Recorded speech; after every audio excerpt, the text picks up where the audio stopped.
Hi everyone, you're very welcome to this channel Narcon, where we deal with all things in relation to narcissists, how they operate, understanding the dynamic that went on between us and them in order to heal, thrive, and avoid that similar situation occurring again in our lives, because it's a destructive waste of time, other than the fact that it's an experience that we can put a value on by healing and using the experience to go from surviving to actually thriving afterwards. Today I'd like to cover how will it end for the narcissist. This is, I suppose the way I describe it would be a tricky topic, because I can tell you it doesn't end well for the narcissist.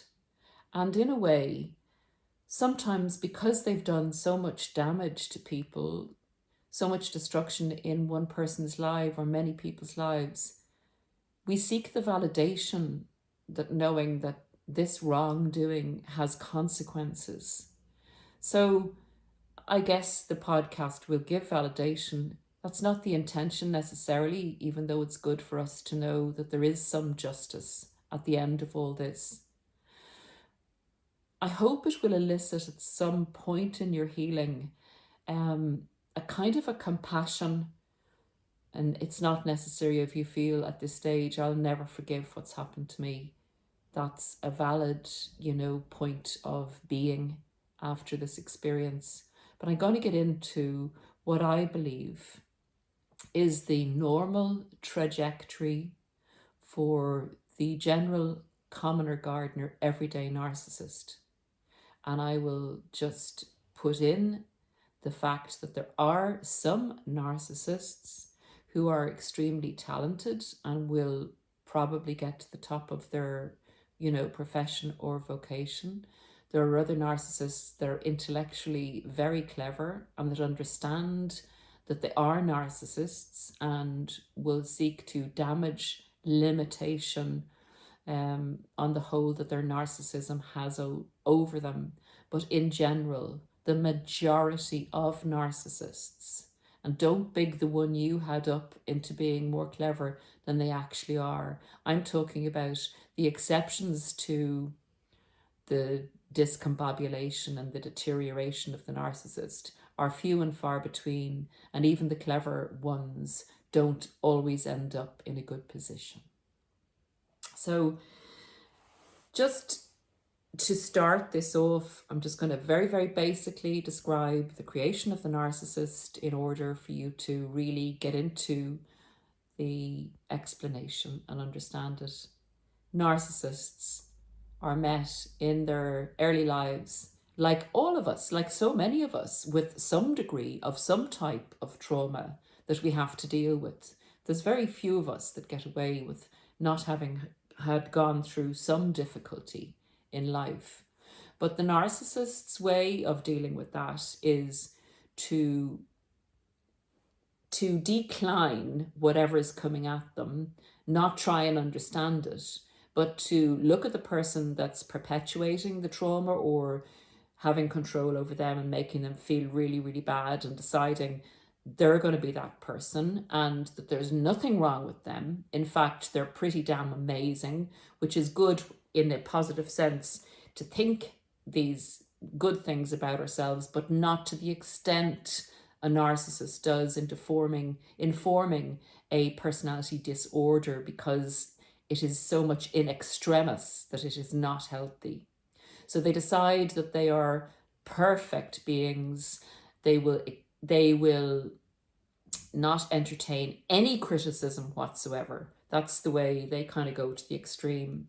And they decide who they are. They decide on this false persona, like your imaginary friend or like your superhero. They take on this idea, and it's therefore called a mask or a shield. And this shield is put in place initially for protection, but it actually takes over and becomes the whole personality. And that's the way, in my opinion, that this personality is formed out of a childhood trauma of some sort. But this mask or this shield is there in order initially to protect and defend, but it actually becomes an offensive weapon because it has to control people and the situation in order for those people and the situation to believe in the formation of this perfect mask that cannot be criticized. Now, in order to do that, the narcissist has to continually control everything. If you think about that, that cannot work out. There is nobody that can control other people 100% or situations 100%. So this is like, you know, that saying, oh, that's a bit rude, going to the toilet in the wind when it's going to come back at you, basically. It is a wasteful exercise that requires an awful lot of energy, that is going to have fallout no matter what way you look at it. But I'm going to get into the various aspects of how that always seeking control has a really negative effect for the narcissist. Even though you'll get some self-proclaimed narcissists saying it's a great way to live, it's the only way to live, it's very straightforward, etc., etc. But even they will admit that there are collateral consequences to anything extreme, and particularly to having to live by your narcissism, having to. So the need for absolute control interferes with forward planning of a narcissist. So where you or I would have an idea of a destination and how to get to it, and we need to take certain steps to get to that destination, and it doesn't always go perfectly, you know, it's an upward and downward journey maybe to that destination. We roll with the punches. We learn how to go into the grey matter and things aren't black and white, and to compromise and to change things, and therefore have a successful journey towards our ultimate goal. The narcissist can't do that because of their need for control. Every obstacle that they come up against has to be controlled and beaten down. Therefore, their journey to their destination takes longer and can have bad negative consequences along the way that may actually stop them from reaching their goal at the end of the journey. That is the way their control, their need for control, interferes with forward planning. It also interferes with critical thinking, which is really necessary if we're going to achieve our purpose in life and, I suppose, reach places that satisfy us as we get older intellectually, and, you know, a sense of achievement where we get to understand concepts that require a non-black and white thinking method. The narcissist has black and white thinking, and actually sometimes, you know, people will say when they're with a narcissist, gosh, you see things very clearly. And although it can be a bonus, it's a huge negative effect where you need to see more than one side or the other, where you need to see both in order to make something work. But it has a certain amount of merit in certain situations, but it is a more destructive way of thinking when you can't see the wood for the trees. You can only see one way or the other. So without labouring that point, the lack of ability to think critically or to analyse situations and come up with the best result from both sides is a negative effect with narcissists, and can and will affect their decisions in life. So they can, for instance, have a relationship with someone, and that relationship was really good, and that person was really supportive of them, and things were very good within that relationship. And they see somebody else who shines a bit brighter, and they immediately, because maybe their current partner says something slightly critical to them or that they perceive is not upholding their superiority. They then jump on to another person who maybe shine in one area and have no integrity, provide nothing for them in terms of support and love. So the fact that they have to see things in black and white, you have to be bad, the other person has to be good, means they don't weigh up and make a good decision. So they're constantly falling down rabbit holes. They're constantly leaving good situations for bad situations. And that has a cumulative effect. And I know you may say to me, well, Paula, the narcissist that I was with managed to screw me over financially, went away with a large proportion of my money onto somebody else who had this great big house and they're living this fantastic lifestyle. I'm going to get to address that with the rest of these points, so we will come back to that. They're great. This is one part of it. They're great at PR. The narcissist mask must be kept intact at all times. So what you actually see and what's presented to you on social media and the word that's put out there is literally the narcissist doing a fantastic PR campaign on how great their life is. And the illusion that they leave you with in the discard is that you weren't good enough for them and that they're far superior to you. But the fact of the matter is, they're probably jumping to a new supply that isn't going to be as good as you. And they need you to believe in that illusion or delusion as they're leaving you, so that you'll wait for them, basically, or that, you know, they'll feel superior to you. But in actual fact, they're creating an image of themselves as being a winner, as achieving more than you, of being superior. And that illusion that you have of them is literally an illusion that they've created for both you and themselves and for others, so that they work very hard on projecting an image of success. And we're going to dive into that further as we go on to answer that initial, but Paula, what, my narcissist did this and went off looking very successful. The next way a narcissist will end up in a bad position, and I'll give you personal examples towards the end of this podcast, is that they suffer from magical thinking, which is also part of the magical thinking of the mask creation of this super successful, omnipotent hero that does no wrong and can be not criticized, and that is the superior of the superior. They think, they have this magical thinking and sense of entitlement, and those two things coupled together lead them into so many messes. That's the best way I can say it.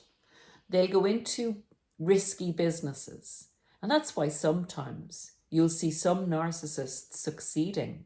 But even when they succeed, because nothing is ever enough or good enough, because they need the constant feeding, they need the constant validation, they need the constant praise and attention. So they cannot be happy once they've achieved something and feel, oh, I can live now in peace and joy and happiness. I'm very fulfilled and I'm very calm and I couldn't be happier. Narcissists never get to that stage.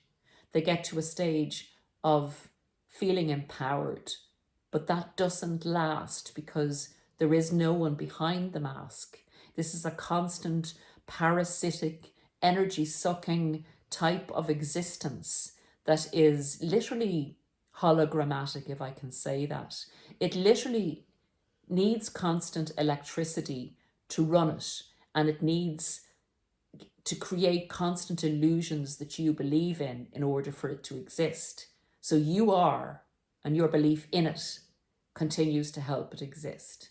So getting back to the magical thinking and the sense of entitlement, narcissists think without looking at the facts, without looking at the finances, without looking at anything, without looking forward and thinking, I need to put so much away for that and so much away for that. And then the risk assessment is this.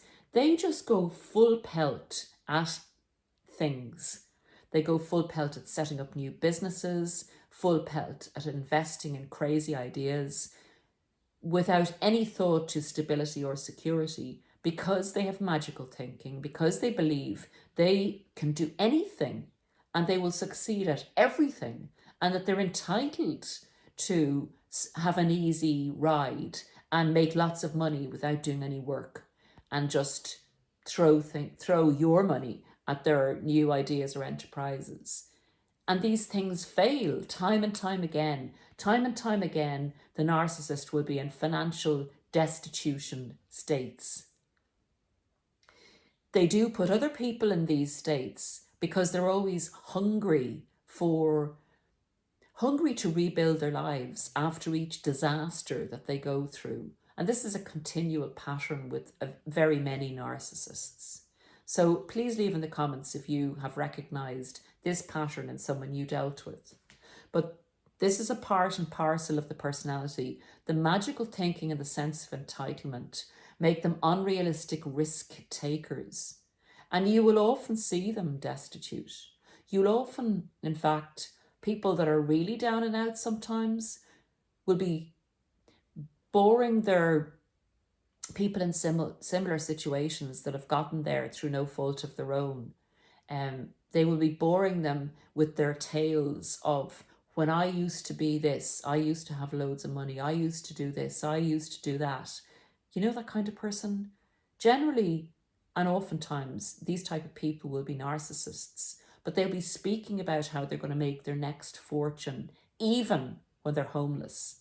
So, of course, there are genuine people, who believe in themselves, who are homeless. But I think you know what I'm saying. This happens more often with narcissists because of their lack of risk assessment. The third reason that narcissists end up in really bad situations is what I call the ripple effect. Narcissists will continually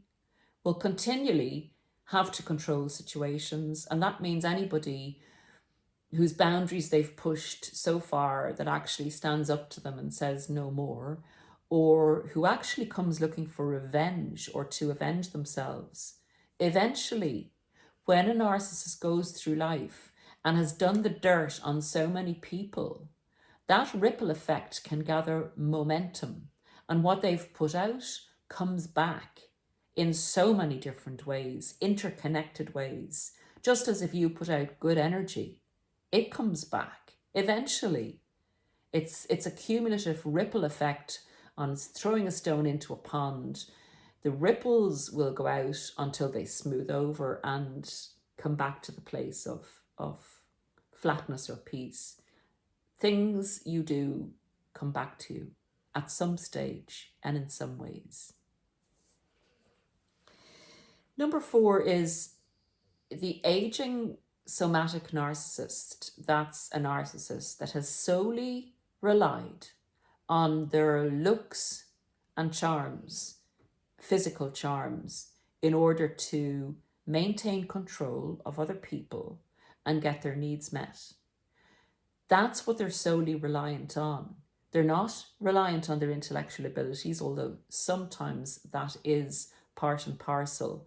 But the somatic narcissists that rely on their physical attributes to garner supply and control over other people are in a desperate state as those physical attributes start to age and are less and less effective at getting their needs met.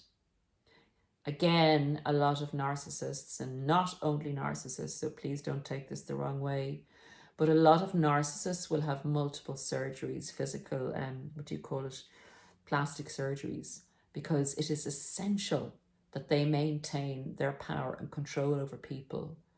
And they end up sometimes looking monsterish and being dreadfully unhappy, in a dreadfully low state, and get very angry, very frustrated, and a lot quicker. Before, like when they were in the full of their beauty or their physical attractiveness, things would have come easy to them. And they're not used to not getting things given to them easily by using their looks and physical charms. So when it starts to get harder to get people to do what they want via that particular route, they snap quicker because they're not disciplined or accustomed to not getting their needs met in the way they always have. And they haven't developed any other way of compensating for that. Number 5, they always ruin good situations. They always ruin good situations. And if you even look at, for example, a worldwide classic situation or example of this would be Prince Harry and Meghan Markle. And I have made some podcasts if you want to look at the playlists on them. And this is just on their behavior. This is just on the trajectory of their life. It is not a judgment on them, but it's saying it's a perfect example of a narcissist gaining access to a wonderful life, i.e. the privileges of the royal family and marrying into the royal family. And because they couldn't control the situation there, decided to leave and use the status, etc., and everything they gained there to monetize or to make better on it, to gain more than they already had. And look at that situation and how it's developed now. So literally ruining good situations, and that is applicable to daily fantastic relationships where they go into a situation from a bad situation. And that's why you get so many narcissists coming into relationships from bad situations and propping themselves up on you and what you have and going off and seeming to go off into another good situation. But if you think about it, even if they've taken some of your finances with them, they've left you. They've left someone who loved them. They've left someone who would look after them. So how is that good? And then you'll say, well, Paula, they took my money and they went off to another person who looks like they also will look after the narcissist. That's not always the case. You know, we seem to think that there are a lot of really good people out there. While there are a lot of really good people out there, a lot of really good people don't get trapped by narcissists.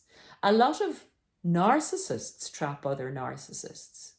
A lot of people who've been with a narcissist and even get with a second narcissist are much quicker to understand that this is not healthy behavior and that it's not loving to continue pouring out your love and affection to a person who doesn't improve and continues to do the same thing over and over again, which is also the sign of madness.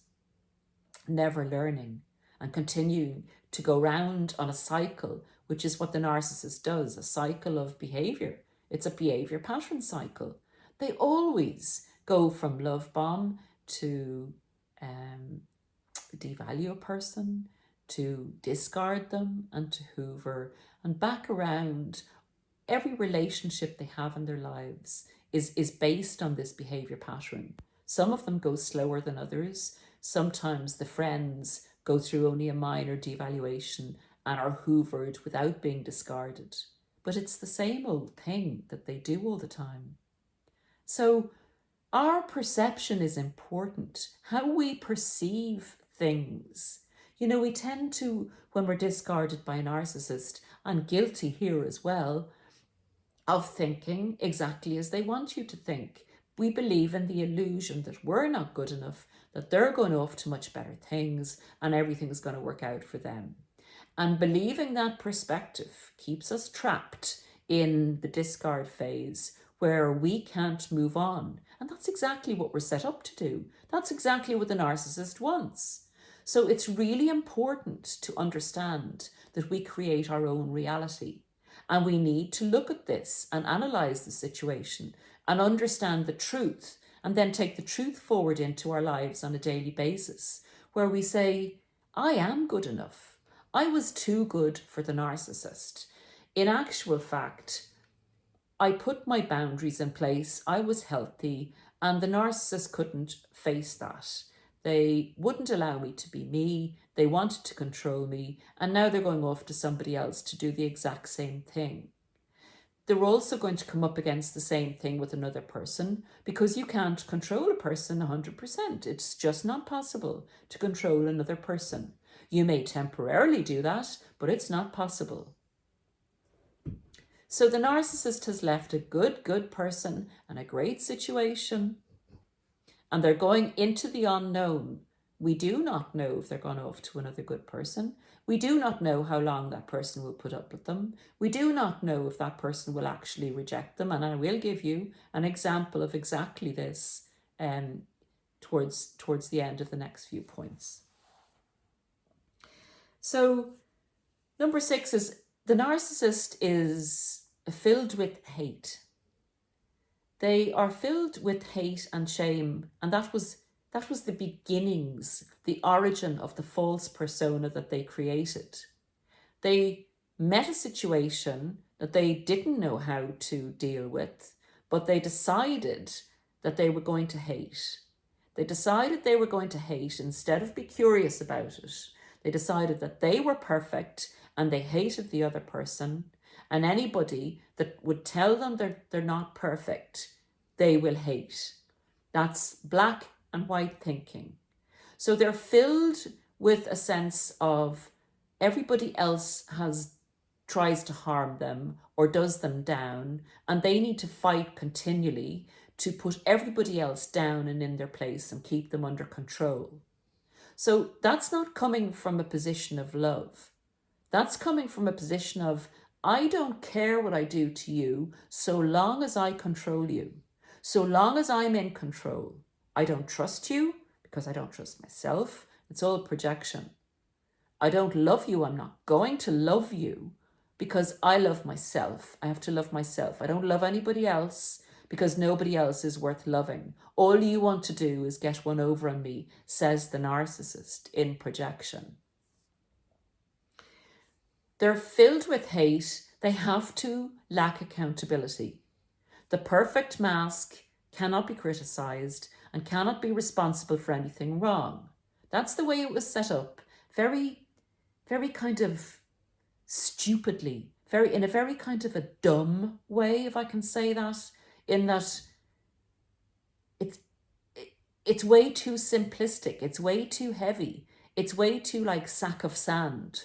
It's like, this is the way it is, and there is no other way, which is mentally torturous in that you cannot see beyond. You cannot be anything else other than this shield of a fake person that can never be held accountable, that's always going around in the same type of cycle, that's filled with envy and hate of anyone that does better than it. What kind of a way is that to live? I ask you, what kind of a way is that? Is it even to exist? This is the ongoing life of a narcissist. So where do they end up? Where does the narcissist end up with all this? Oftentimes, the narcissist will end up, and throughout their lives, with supplemental addictions. They have an addiction to getting their needs met and controlling people. It's all addictive. They have to do that. They've no other choice, the way they've set themselves up. And it's not an excusable choice, because they're prepared to do anything to get their needs met. They will not learn. They will not come out from behind the mask. They may, when they collapse and have vulnerable times, you may get a peek at the person they could have been. You may reach in and try and get them out of there. They may be the person they could have been for a short period of time. But always, they go back into who they've created, who they now are, who they are as a person with a personality disorder. Their narcissism, unfortunately, always seems to come back. It's never gone because it is who they are. It's like if you or I want to try and change our behavior, we can modify our behavior, but we can't fundamentally change who we are, who, our thought processes. We can't, for instance, if someone said to you, I want you to go and rob that house over there or hurt someone, you would just, that's your barrier, that's your boundary, that's who you are. You'd say, no, I'm not doing that. I will not do that because of who I am. And it's the same trying to get the narcissist to change and get them to do something that is not of them. It's just not going to happen. So they cannot help throughout their lives. And this is more pertinent for someone that's more visible to, to a community, or better known, or where you can, in a small community, track their behavior. Their reputation becomes tarnished. Because you may have them letting people down continually, promising to do things, and the multiple amounts of people that they let down, they therefore forms their reputation as not being a reliable person. So their narcissism, by needing to control situations all the time, will be living in the moment and will let people down because they need to do something that's more important than their contract with someone else, than their promise to somebody else. So because of their need to control and because of who they are, they cannot be a stable, loyal person. They're hypocritical as well. They'll say one thing and they'll do another because their narcissism directs them to do that. And again, there's the example of the Meghan Markle, situation where they claiming to be humanitarian, claiming to be charitable, claiming to put family first, while abusing both the royal family and her own family. Eventually these things come out, the behaviors come out, and it's apparent, and the reputation of the narcissist is formed. The more news about them, or the more enclosed they are in a community where people have a point of reference. And that's another point in relation to beware of online relationships, because you have no point of reference. You have no communal feedback as to who that person is. All these things are really pertinent in relation to dating narcissists. In any case, to get back to where do narcissists end up? And this is the, I suppose, juicy bit at the end here I'm going to talk about.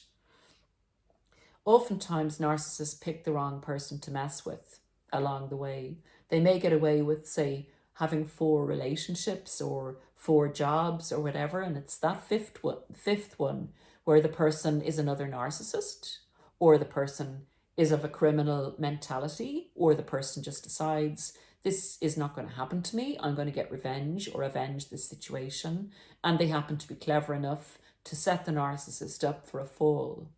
So they don't always get away with their behavior, believe you me.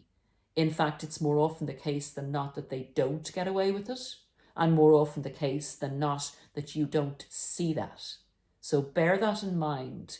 Do not give in to the illusion that the narcissist must put out there that their life is fantastic. It is not.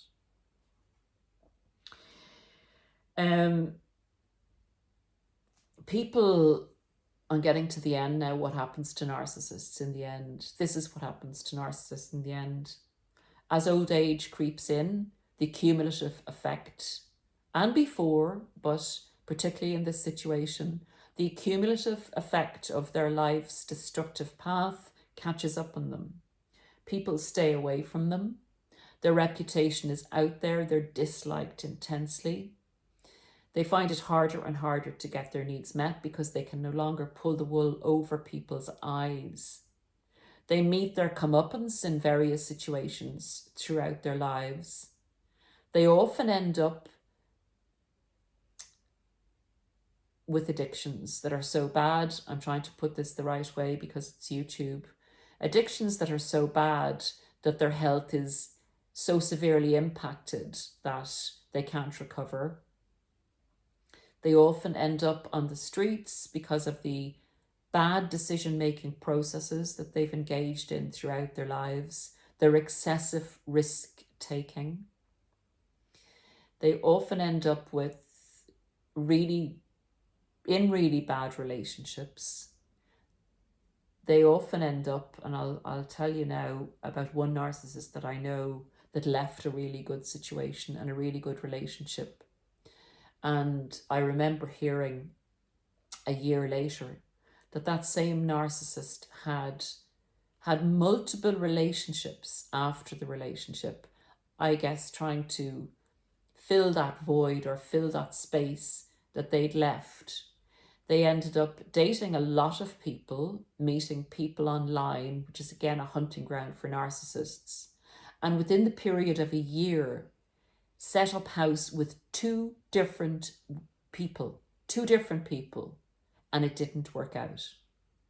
Now, most of the time we don't get to hear about these things. We may hear, say, with the third person in 2 years' time, it worked out for a period of a year or even 5 years before it all came crashing down. We don't hear about the catastrophic relationships that they have in between all that. We just usually hear the good parts that will be posted on social media, or not, as the case may be. And finally, they can run their way through jobs because, successful as they may be or get to at a certain stage, they cannot maintain that success because they're not good at interpersonal relationships.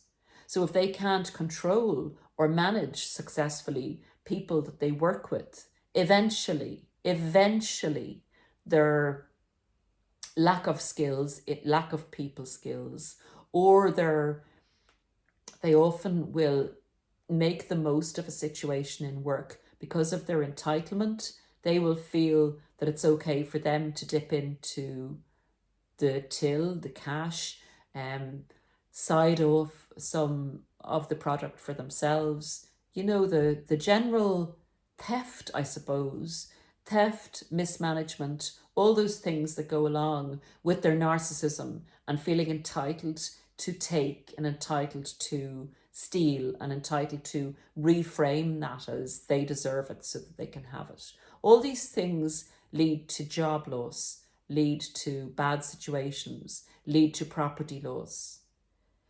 And eventually, if things coincide that they're in a relationship, say, and they're cheating, which narcissists often, and I don't know, so many narcissists cheat. Some people will say to me now, Paula, my narcissist didn't cheat, but he or she did this and this and this. Honestly, if they're a narcissist, they will have cheated on you in some way. I just don't know a narcissist that doesn't. But again, you know, there may be exceptions. If they've, say, broken their relationship up, and they haven't managed to secure a new source of supply, and they lose their job at the same time, you know, it becomes a perfect storm situation. Unfortunately, narcissists, because they can't exist without people believing in their mask, whichever way they've set that mask up. So if they've set that mask up to be a very successful person, or successful in politics, say, and their career is shattered and they end up with no money, people don't believe in them anymore. They feel that their mask is shattered and they are nothing without the mask. They will often revert to, and again, I can't say it here on YouTube, they will often revert to the saddest way to extract themselves from our planet. That's the best way I can describe it. So how do our narcissists, I was going to say a different word, I'm glad that didn't come out. It started with A. How do narcissists end up? Not good. In general, not good. They can have catastrophes throughout their life, some of which you won't see. if you do get to hear about it, you'll understand some people do get lucky enough to see the devastation, I suppose, of a narcissist, if I can put it like that, to the extent where you would nearly feel compassion for them for having to live their lives in that manner, always in fight or flight mode, on high adrenaline, always in a position where their physical health is going to suffer. And a lot of them do. A lot of them, because of the way they live, because they have to be turned on all the time to get their needs met and to be always hyper vigilant and super paranoid. That is not a relaxing state to be in your physical body. And it often and nearly always leads to some type of illness. You will get the complaining narcissist who has lived in this state of high anxiety, often with severe illnesses. Does it end well for a narcissist? I don't see any good ending for a narcissist. I don't see any good ending coming from the amount of destruction they've put out there. Do we always get to see it? No. No, we don't always get to see it. What is important about this is we create our own reality, as I've said in the central part of the podcast. I'm giving you all the examples of what it is to be a narcissist and all the reasons that it's very difficult for a narcissist to maintain any good situation in their lives because of their narcissism. In general, even if something does work out for a period of time, they will usually crash and burn it because of their behavior cycle. They will do their utmost to prevent you from seeing that. So, how you perceive the narcissist going forward is a choice that you can make. You're getting the information on what happened in your relationship. You have the facts before you. You understand that this person who gives the illusion of success and happiness never gets on that level for any length of time and is never actually happy. It's more a feeling of empowerment. They generally shatter their lives at various points along it and generally have a horrible end in relation to either being alone, being very sick, going into heavy addiction, or finding their own way out of the situation. In other words, leaving our planet before it's their time. So I hope this helps give you some comfort. And I suppose if you're at a stage in your journey back to yourself, that you can think on the person or people that have been narcissists in your life with some form of distant, because we can't interact with them too much, if at all, with some sense of compassion, because their lives are a mess. I mean, life is hard enough when you have the ability to survive, make a new life for yourself, explore, change, grow, develop, get excited by all those stages, have the ability to be peaceful and calm and tranquil, to really enjoy the success you may have made in your life through hard work, discipline, and overcoming. Narcissists can't have that. They're devoid of the ability to have that. So I'm going to leave you guys with that, but everything is about our perception. Our daily reality is the meaning we put on things that happen and the reality that we decide to believe in. So without going, away from actual reality, look at the truth without believing in the illusion that the narcissist wants you to believe in, and release yourself from their control and their version of life and the world, and see it for what it is. I'll be back soon. Take very good care of yourselves. This was a long one. This was 45 minutes. I'm just looking at the clock. Take very good care of yourselves. We will be back to you soon. From himself and myself. Bye for now.